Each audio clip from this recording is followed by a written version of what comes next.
Pagdating naman sa mga negosyong may kinalaman sa teknolohiya, hindi rin nagpapahuli ang mga Pinoy. Tulad ng mga cellphone reloading station na talaga namang connect na connect sa kanilang mga suki.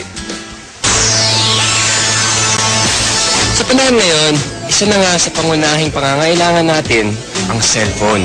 Kaya dapat lagi itong may load. At dito nakasilip ng pagkakataon ang iba nating mga kababayan para kumita. Ang V-Mobile, nakaisip ng paraan kung paanong sa pamamagitan lang ng isang telepono at isang SIM card, maaari nang makapagbenta ng load ng kahit anong network.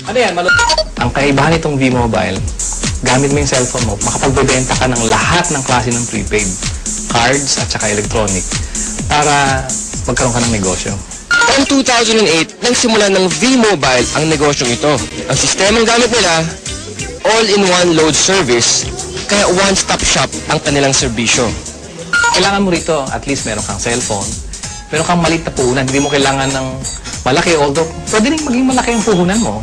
Yan ay depende sa kung plano mo sa negosyo. Kung gumagamit ka ng internet, napakasimple lang gagawin mo. Pupunta ka sa aming www.loadextreme.ph. Tapos pag nakita mo na itong website nito, diba, yung online loading, kiklik mo, lalabas dyan yung aming dialog box. I-enter mo yung account mo, papasok mo. So, in this case, pipiliin ko na lang, papasok ko yung aking sikretong PIK. Tapos mamimili ako ng produkto. Tapos, lalagay ko yung cellphone number. Kiklik mo ngayon yung send load. Pag okay natin, yun na. Pero paano ka nga ba kikita sa negosyong ito? Halimbawa, may magpapaload sa iyo ng 100 pesos. Ang mababawas sa load wallet mo ay 90 pesos lang. Ibig sabihin, may 10 piso kang kita sa bawat 100 na i-reload mo sa iyong customer.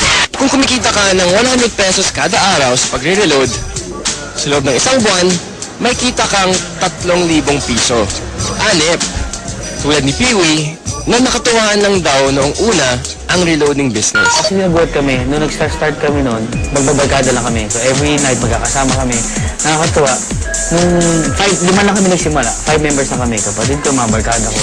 Tapos ngayon nagulat ako, yung 5 tao nagsimula niya. Ngayon, ano na kami? Almost 100,000. So actually, nag-vlog pa siya ng 100,000 members. Ngayon, sa simpleng pagpindot-pindot lang daw niya ng cellphone, kumikita raw si Peewee ng mula 1,000 hanggang 5,000 piso kada linggo. Ano pang hinihintay niyo mga kapartner? Oras na para ang hilig niyo sa paggamit ng cellphone, pakinabangan niyo rin at maging isang maliit na negosyo.